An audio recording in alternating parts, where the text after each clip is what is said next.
Nadadapa, bumabangon,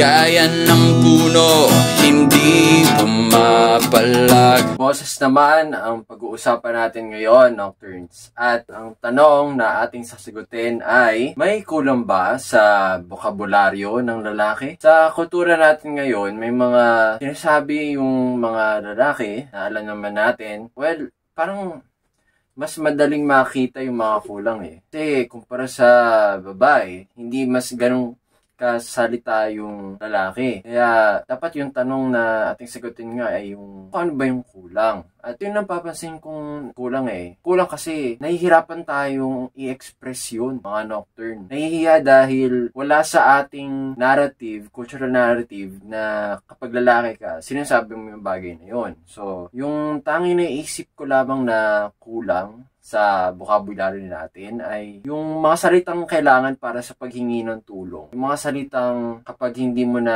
kaya, ayos lang. Sabihin mo na hindi mo na talaga kaya o sa pagkakataong ito, hindi ka malakas. Kapag mag-isa ka lang, kailangan mo ng kasangga. Siguro pag may jowa ka, nasasabi mo yun. Pero sa mga professional na context, yung may kailangan ng team effort, kapag ikaw, let's say, yung team captain, masasabi mo ba yun na mahina ka, hindi mo kaya? Kasi may ganong pressure sa atin eh.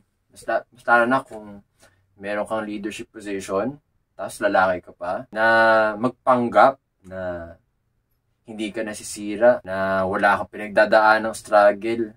Toxic yung ganong klaseng culture. Kasi mga tao din naman namang lalaki. At kapag patuloy na nagkukunwari yung lalaki na kaya niya kahit oras na para huminto, madadamay lang yung mga nasasakupan niya. Kaya importante no, na bilang isang lipunan, na i-encourage na natin yung mga lalaki na magsalita pag oras na tumigil at i-reassess yung skill, magsabi. Hindi naman nakakabawas sa kapangyarihan yun. Actually, nakakadagdag pa nga eh. Kasi yung mismong kakayahan na humingi ng tulong, isa ng kasanayan. So, may naisip ka pa ba na kulang sa bokabularyo ng lalaki? I-comment mo lang sa baba. O hindi ka agree na kulang ito sa vocabulary ng lalaki, sabihin mo rin sa akin sa baba. Kung nagustuhan mo ang video na ito, i-like mo lang at i-share mo sa mga taong nangangailangan ng tulong o encouragement pagdating sa salita. So, yun lamang. Hanggang sa susunod na episode, panatilihin ang iyong tikas.